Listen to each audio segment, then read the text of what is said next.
Ben Hogan says, if you diligently practice the things I'm about to share right now, you will be breaking 80 consistently within 6 months. So what I've done is I've taken everything he teaches in the book and I've organized it. So first we're going to go over our setup.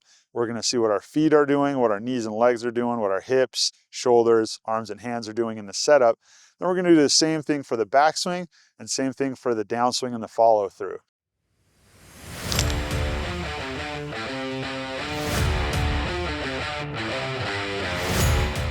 So we're going over setup now. Let's start out with our hands and arms. You want the grip resting in the crook of your index finger against the palm of your hand. And then you're just going to close your fingers off on that. And you want kind of the pressure to be on these 3 fingers.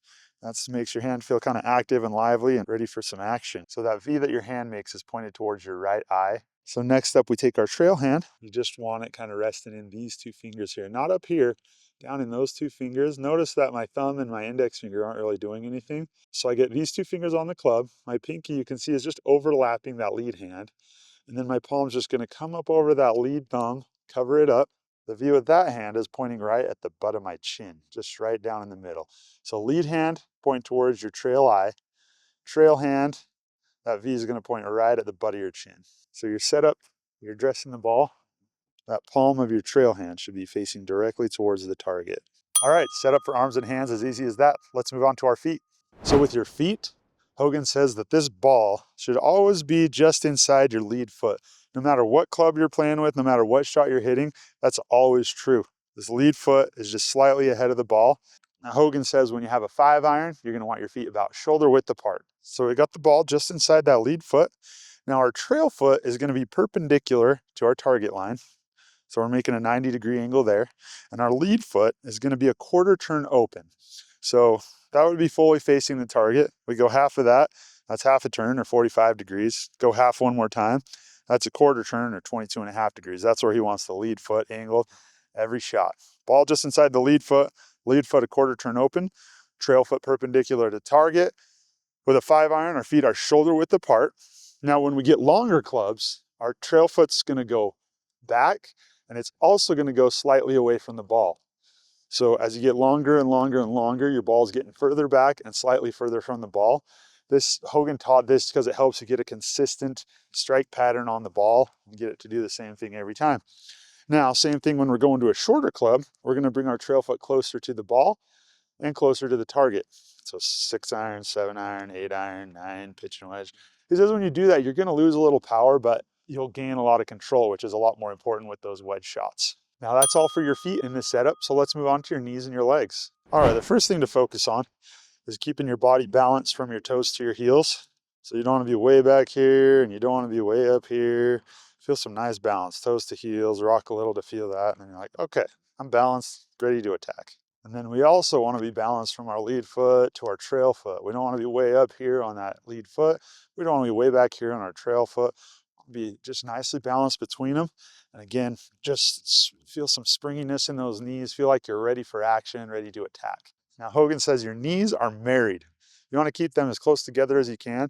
You want them pointed inward. He says that's a shortcut. It gets you ready for the next step of the swing and keeps them where they're supposed to be. Hogan also said that a lot of pros he talked to, this was the difference between a good round and a bad round, is when the legs were staying in that position he was telling them to do, they tend to have a better round. And I've been putting that into practice lately, and I can certainly feel the difference in my swing and my form. When I'm focused on keeping those knees together throughout the process, it just feels so much more comfortable and smooth and feels like I'm sending the ball to the right places. So really try to put a focus on keeping those knees together, not just during your setup, but throughout your swing. They're married. They're always just trying to be by each other. That'll help you out quite a bit. Now in the setup phase here, there's only a couple things he talked about on the shoulders. The first one is that your shoulders should always be facing your hands. Your hands aren't getting ahead of your body like this. You don't want your arms and hands doing something that your shoulder is not following. Imagine somebody put a sword straight through the middle of your back and it's pointing out here. That should always be touching your hands. So I can't go like this because then the sword's not touching the hands. Keep that sword always pointing at the hands. Sword's always right there, straight at the hands. This is something I struggle with a lot, by the way. I've developed years and years of coming across my chest with my arms, and that's made my swing really hard to control. So I've been grinding hard, as I work my handicap towards scratch, grinding really hard, trying to keep that chest pointed to my hands throughout the golf swing. and it starts with your setup. That's the first thing. The second thing is during your waggle, your shoulders shouldn't be moving around. The waggle is a very small thing with your hands. You just try to keep your shoulders stationary. That's just to give you impact guidance. Okay, that's it for shoulders. Let's move on to the last part of setup, which is our hips. The only thing about hips and setup is when you're setting up to the ball and getting down, we don't want to bend over at the hips. We want to keep our back erect, and we're just going to bend at our knees like there's a seat on a stick under our butt. We're just using our knees to get on that stick, and our back stays fairly erect when we're doing that. Okay, that easy. We've covered all the body parts in the setup. Now we're gonna move on to the backswing and see what we need to do again with each body part. Let's start out with our arms and hands. So we're gonna use our hands to start the backswing, but almost simultaneously, our arms and our shoulders are gonna follow that. But it all starts with our hands. So next up, we gotta remember that plane of glass that Hogan talks about that's going down from our shoulders down to the ball. He says during the backswing, your lead arm is what's responsible for keeping all of your arms beneath that plane. And you use your lead arm to make sure that you're staying under that plane. And then during that backswing, you gotta make sure the whole backswing, that lead arm is fully extended. That thing's gonna remain fully extended until after you hit the ball. That's a really important thing. If you can just remember to keep that lead arm fully extended, that's gonna give you a lot more consistency in the golf swing.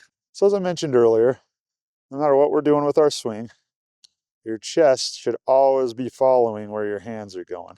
Whatever your hands and arms are doing, your chest is pointing at them. You got a sword straight through your back, hitting your hands. Remember that one. That's a really important one to keep control and consistency. Now, something that really helps me retain that feeling of keeping the chest pointing at my hands, clasp our hands together, elbows tight against your side, upper arms tight against the torso. Then you turn your whole torso in order to get into position. And then you just extend that lead arm and you're ready to go.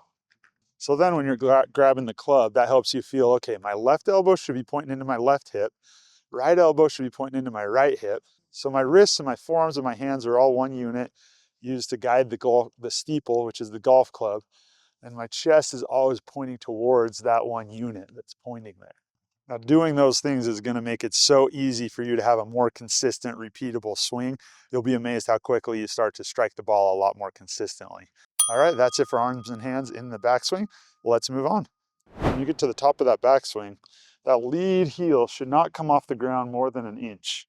Just a little lift off the ground is all it should do. It's your body and your legs that are moving the feet. Don't force your heel up by like just lifting it. Just let your backswing, let that left heel lift up. Let's take a look at our knees and our legs. As you go up into that backswing, that trail leg is staying at a consistent angle to the ground the whole time. So any weight that's on your lead leg is going to shift into the ball of your lead foot as you coil up that trail leg. And that's what causes that lead heel to lift. As we let that weight transition into the ball of the lead foot, as we coil up that trail foot to generate that power, it's putting us in a great position to really put some mustard on that shot. Now we're going to talk about what our shoulders are going to do during the backswing.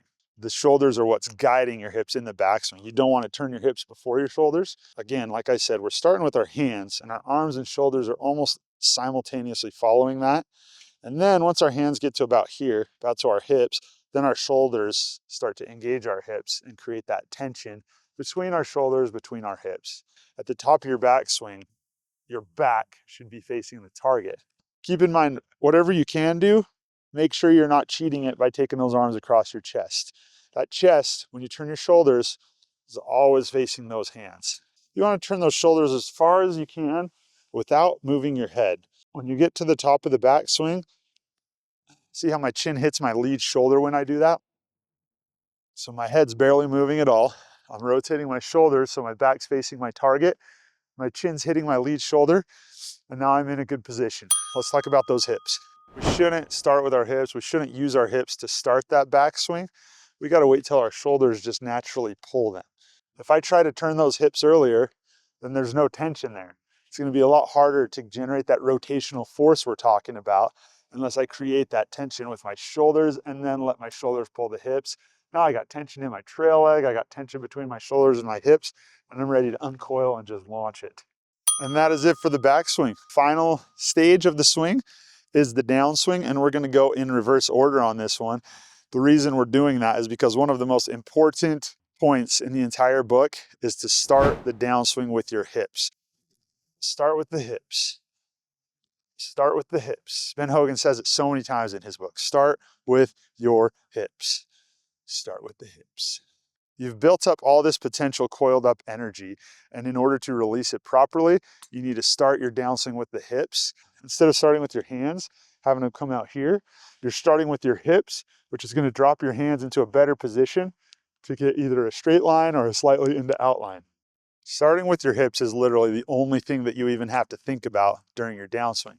When you start with your hips, your shoulders, arms, and hands, they're gonna naturally follow. There's nothing else they can do. You just focus on starting with those hips, everything else follows, and you're in good shape. There's a problem many people have, including myself. It's called early extension. When I go on the downswing, I tend to stand up out of it. I tend to bring that trail hip forward. That's gonna result in inconsistencies, big misses. Instead, what you wanna do is bring your lead hip to match your trail hip. So let's draw that wall up there again. We're matching our lead hip to our trail hip against that wall behind our butt, putting us in prime position, baby. So this is the most important part. Once you've got that potential energy stored up with your trail leg coiled up, with the tension between your shoulders and your hips, you want to imagine there's a wall about 2 feet behind you, and there's a giant elastic attached from the wall to your lead hip. Now, as you're coiled up at the top of your backswing, feel that elastic pulling your lead hip back to the wall, and let that guide everything in your downswing. So just let that rip your lead hip. You let that rip your lead hip back, visualizing that elastic just jerking that lead hip back towards the wall. This is gonna blow your mind how much it helps your power. Do it, do it, do it. Moving on to shoulders in the downswing and the follow through. Not much to this one. Rotate those shoulders through the follow through. That's also a big deal for the power. A lot of people, including myself, often have the tendency to just and kind of stop with your shoulders. You're losing so much power doing that. And it almost feels like there's a delay there. I don't know if you caught that, but I hear the whoosh and then whoosh. Maybe I'm weird. That's the thoughts that go in my head. Seems to work. Try it out. Your lead shoulder touching your chin in the backswing, your trail shoulder touching your chin in the follow through. Backswing and follow through, it's basically a mirror of itself when you're doing it right, when you're doing it well. All right, that's it for shoulders. Let's move on. Let's talk about legs, baby. Again, we've built that tension by coiling up that trail leg, and we start with our hips, but as we do that, you're gonna work on uncoiling that trail leg. So the trail leg uncoils. That helps release the tension using that potential stored energy to generate power. And as your weight transfers to your lead foot, it should be the uncoiling of the trail leg that does that. So it's not a shift that does that. We're uncoiling that trail foot. That's why it was important when we were doing the backswing, when we coiled up, to maintain the same angle to the ground. See, that angle to the ground is maintained. And that way on our downswing, when we come through, we can rotate our weight onto that lead foot. So I'm not shifting my body weight, I'm just rotating into that lead foot. So in order to get that right in our backswing, we have to maintain that angle of our trail leg to the ground so that when we come down, that rotation will put us on our lead foot. So that takes care of our knees and our legs as well as our feet. Finally, we have our hands and our arms. So what we want to do on our downswing, this lead arm, throughout the backswing, the lead arm is fully extended. Trail arm comes to a 90-degree angle, holding up that serving tray. And as we come through the downswing, that lead arm stays fully extended. And just after impact, that trail arm also becomes fully extended. And then that transitions into the lead arm being the serving tray and the trail arm being fully extended. So this is another example of that mirror I was talking about. So here, our trail arm is bent 90 degrees, serving tray, and our lead arm is fully extended. And then as we come through, both arms fully extended just after impact, and then the lead arm becomes the serving tray. Lead arm becomes the serving tray arm. Trail arm becomes the fully extended arm. I just want to take a serious moment here. If you know anybody who's suffering from terrible ball striking, horrible rounds of golf, anger on the golf course, Ben Hogan can help.